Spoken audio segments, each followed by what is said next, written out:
Hello दोस्तों, स्वागत है आपका प्राण yoga and guided meditation channel पर। दोस्तों, जिंदगी बस सांसों का खेल है। यदि हम सांस लेने के सही तरीके सीख लें तो फिर हम अपनी ज़िंदगी को ट्रांसफॉर्म कर सकते हैं, न केवल अपने लाइफ में बल्कि दूसरों की ज़िंदगी में भी ट्रांसफॉर्मेशन ला सकते हैं। उनके स्ट्रेस, उनके तनाव, उनके रोगों से उन्हें मुक्ति दिला सकते हैं।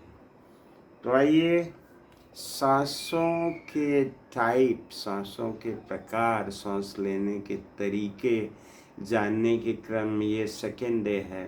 पहले दिन हमने सीखा था अपर चेस्ट ब्रीदिंग, कब लेते हैं, किस कंडीशन में, उसके फ़ायदे और नुकसान क्या हैं। और आज हम सीखेंगे थोरैसिक ब्रीदिंग या मिडिल चेस्ट ब्रीदिंग। ये बॉडी कब इसका उपयोग करती है और यदि ये हैबिट बन जाए तो इसके क्या नुकसान हो सकते हैं, इसको आज हम जानेंगे। तो फर्स्ट ऑफ ऑल हम ये जानेंगे थोरैसिक ब्रीदिंग या रिब केज ब्रीदिंग या मिडिल चेस्ट ब्रीदिंग है क्या। तो जब हम फाइट एंड फ्लाइट मोड पे होते हैं, भागते हैं या किसी चीज़ से अपने आप को बचाने की कोशिश करते हैं या लाइफ में स्ट्रगल कर रही होती खुद को प्रोटेक्ट करने में, या फिर हम दौड़ रहे होते हैं, भाग रहे होते हैं, तो बॉडी का स्वभाव है कि वो चेस्ट ब्रीदिंग करती है, सांसों को चेस्ट के माध्यम से इनहेल करती है। देखिए किस तरह से।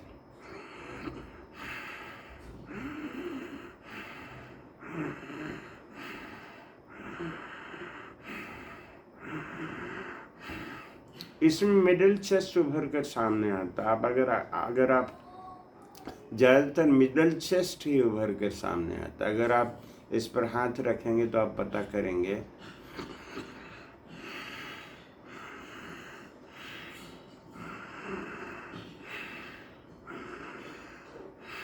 मिडिल चेस्ट अधिक एक्टिव होता है। एब्डोमिन यानी पेट जो है वो तो अपनी जगह लगभग उसी कंडीशन में रहता है, पर चेस्ट भी वो ज़्यादा मूव नहीं करता है, उभर के सामने आता है मिडिल चेस्ट। इसमें क्या होता है, क्या नुकसान है इसके, कि केवल मिडिल फेफड़ा को ही सांस की सप्लाई होती है, ऑक्सीजन की सप्लाई होती है। उसके ऊपरी हिस्सा और उसका निचला हिस्सा जो है वो इनएक्टिव होता है। उसके अलावा पेट इनएक्टिव होता है, जिससे डाइजेशन पर इफेक्ट जाता है। और बॉडी में ऑक्सीजन की मात्रा, चूँकि एक केवल मिडिल पोर्शन है फेफड़े का एक्टिव, तो जाहिर है कि ऑक्सीजन की मात्रा भी कम सप्लाई होगी बॉडी को।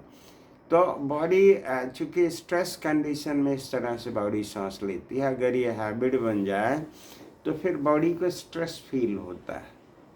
बॉडी अनजाने में ही हम जान रहे हैं कि सब कुछ, एवरीथिंग इज ओके, सब ठीक ठाक है, still we start feeling stressed.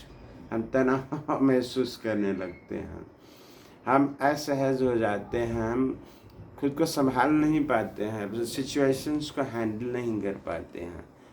This happen mostly with everybody, लेकिन कुछ के साथ ज़्यादा होता है, कुछ के साथ बहुत कम। तो इससे मुक्ति पाना है तो आप सांसों के सभी प्रकार को समझिए। अपर चेस्ट ब्रीदिंग का वीडियो बन चुका है, यह मिडिल चेस्ट ब्रीदिंग है।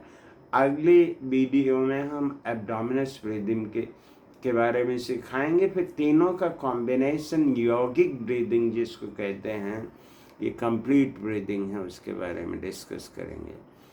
तो फिर ये था मिडिल चेस्ट ब्रीदिंग, या इसको आपने देखा, इसके फ़ायदों को समझा, नुकसान को समझा, यूज़ को समझा, और अगले वीडियो में हम जानेंगे एब्डोमिनस ब्रीदिंग। तो तब तक के लिए बाय, थैंक यू।